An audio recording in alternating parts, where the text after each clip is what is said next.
வணக்கம். இந்தியாவிலேயே ரொம்பவே வளமான கலாச்சாரம், பழமையான மொழி, பெரிய வரலாறுன்னு எல்லா சிறப்பும் கொண்ட ஒரு மாநிலம் இருக்குன்னா அது நம்ம தமிழ்நாடு தாங்க.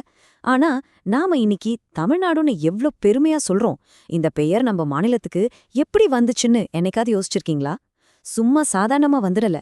இதுக்கு பின்னாடி ஒரு மிகப்பெரிய போராட்டத்தோட வரலாறு இருக்கு. வாங்க, அந்த கதையை தான் நாம இப்போ பார்க்க போறோம். நம்மளோட முதல் கேள்வி இதுதான். ஒரு காலத்துல மெட்ராஸ் மாநிலம்னு அழைக்கப்பட்ட நாம எப்படி தமிழ்நாடுங்கிற நம்மளோட உண்மையான அடையாளத்தை பெற்றோம்? இந்த ஒரு கேள்விக்குள்ளதாங்க பல வருஷ போராட்டங்கள், தியாகங்கள், ஏன் ஒரு பெரிய கனவே அடங்கியிருக்கு. சரி, வாங்க நம்ம கதைய ஆரம்பிக்கலாம். நம்மளோட முதல் அத்தியாயம் பண்டைய தமிழகத்தோட பெருமையிலிருந்து தொடங்குது. தமிழ்நாடுங்கிற இந்த நிலம் நேத்து இன்னைக்கு உருவானது கிடையாது. இதோட வேர்கள் பல ஆயிரம் வருஷங்கள் பழமையானது. சங்க காலத்துல சேர, சோழ, பாண்டியர்கள் ஆட்சியில நம்ம தமிழகம் ரொம்ப செழிப்பா இருந்துச்சு. குறிப்பா சொல்லணும்னா மாமன்னன் ராஜராஜ சோழனோட காலத்துல நம்ம தமிழ் பேரரசு இலங்கை, தென்கிழக்கு ஆசியா, தென்னிந்தியா முழுவதுமா, ஏன் வட இந்தியாவுல கங்கை வரைக்குமே பரவி இருந்துச்சு. அடங்கப்பா, எவ்ளோ பெரிய சாம்ராஜ்யம்னு யோசிச்சு பாருங்க. ஆனா காலப்போக்குல நம்ம மூவேந்தர்களோட வீழ்ச்சிக்கு பிறகு அந்நிய படையெடுப்புகளால நம்ம நிலப்பரப்பு கொஞ்சம் கொஞ்சமா சுருங்க ஆரம்பிச்சுது. சரியா இந்த நேரத்துல தான் பிரிட்டிஷ்காரங்க இந்தியாக்குள்ள வராங்க. அவங்க வந்ததுக்கு அப்புறம் தமிழகத்தோட அரசியல் வரைபடமே தரைகீழா மாறப்போகுது.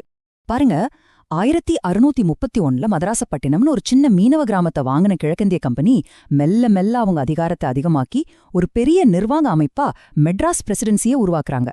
இதுதான் நம்ம அடையாளத்தை நீர்த்து போக செஞ்ச முதல் புள்ளி. இந்த நம்பரை பாருங்க, 1,97,000 சதுர மைல்கள். அடேங்கப்பா, இதுதான் மெட்ராஸ் பிரசிடென்சியோட பரப்பளவு. கிட்டத்தட்ட 2,00,000 சதுர மைல்கள். இது ஒரு மிகப்பெரிய நிலப்பரப்பு தான். ஆனா இதுல இருந்த பெரிய சிக்கல் என்ன தெரியுமா? இந்த பிரசிடென்சில தமிழ் பேசுற நாம மட்டும் இல்ல, தெலுங்கு, மலையாளம், கன்னடம், ஒரியான்னு பல மொழிகளை பேசுற மக்கள் ஒன்னா இருந்தாங்க. இதனால என்னாச்சுன்னா தமிழ் மொழிக்கும் தமிழர்களோட தனித்துவமான அடையாளத்துக்கும் ஒரு பெரிய நெருக்கடி உருவாச்சு. சொல்லப்போனா நாம ஒரு பெரிய கலவையான மாநிலத்தோட ஒரு பகுதியா மாறிட்டோம்.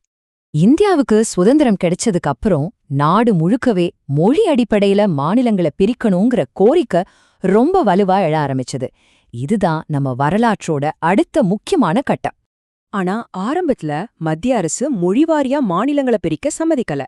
தெலுங்கு மக்களுக்காக பொட்டி ஸ்ரீராமுலு 58 நாள் உண்ணாவிரதம் இருந்து உயிர் தியாகம் செஞ்சதுக்கு அப்புறம்தான் ஆந்திரா முதல் மொழிவாரி மாநிலமா உருவாச்சு.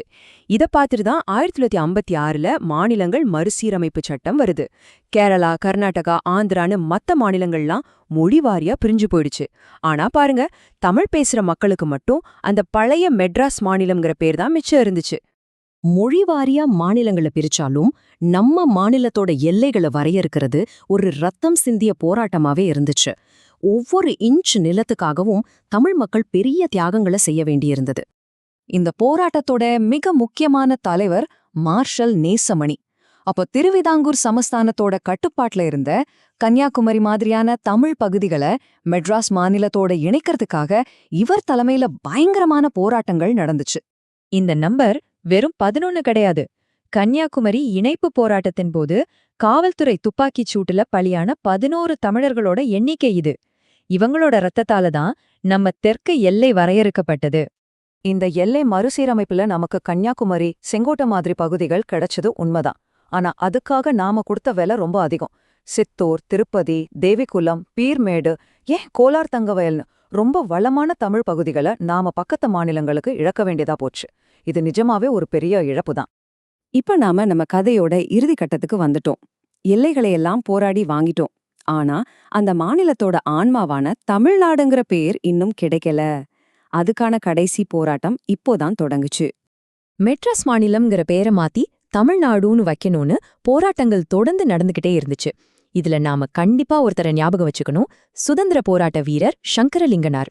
அவர்தான் இந்த ஒரு கோரிக்கைக்காக 76 நாள் உண்ணாவிரதம் இருந்து தன்னோட உயிரையே தியாகம் செஞ்சாரு. அது ஒரு மிகப்பெரிய திருப்புமுனையா இருந்துச்சு. அவருடைய தியாகம்தான் இந்த கோரிக்கைக்கு புது உத்வேகத்தையே கொடுத்துச்சு. கடைசியா பேரறிஞர் அண்ணா முதலமைச்சரா ஆன பிறகுதான் அந்த பல நாள் கனவு நனவாச்சு. அவர்தான் சட்டமன்றத்துல அந்த வரலாற்று சிறப்புமிக்க தீர்மானத்தை கொண்டு வந்து நிறைவேற்றினாரு. இது வெறும் பெயர் மாற்றம் கிடையாது. அண்ணா சொன்னது போல இது ஏற்கனவே இருந்த ஒரு பெயரை, வரலாற்று ரீதியா நமக்கு சொந்தமான ஒரு பேரை நாம அதிகாரப்பூர்வமா திரும்ப எடுத்துக்கிட்ட ஒரு நிகழ்வு. இதுதான் அந்த இயக்கத்தோட உண்மையான உணர்வு. இந்த தேதியை நம்மால மறக்கவே முடியாது. அன்னைக்கு தான் மெட்ராஸ் மாநில சட்டமன்றத்துல நம்ம மாநிலத்தோட பேரை தமிழ்நாடுன்னு மாத்துறதுக்கான தீர்மானம் நிறைவேற்றப்பட்ட வரலாற்று சிறப்புமிக்க நாள். பல பத்தாண்டு கால போராட்டங்கள், எண்ணற்ற தியாகங்கள், ஒரு நீண்ட கால கனவு எல்லாமே இந்த ஒரு வார்த்தையில முடிஞ்சுது: தமிழ்நாடு. ஆக தமிழ்நாடுன்ற இந்த பேர் வெறும் ஒரு வார்த்தை இல்ல, அது ஒரு வரலாறு, அது ஒரு கலாச்சாரம், அது ஒரு போராட்டம், அது நம்ம அடையாளம். இந்த வரலாற்று பயணத்தை பத்தி நீங்க என்ன நினைக்கிறீங்க? ஒரு மாநிலத்தோட பேருக்கும் அதோட அடையாளத்துக்கும் எவ்ளோ பெரிய தொடர்பு இருக்குன்னு கொஞ்சம் யோசிச்சு பாருங்க.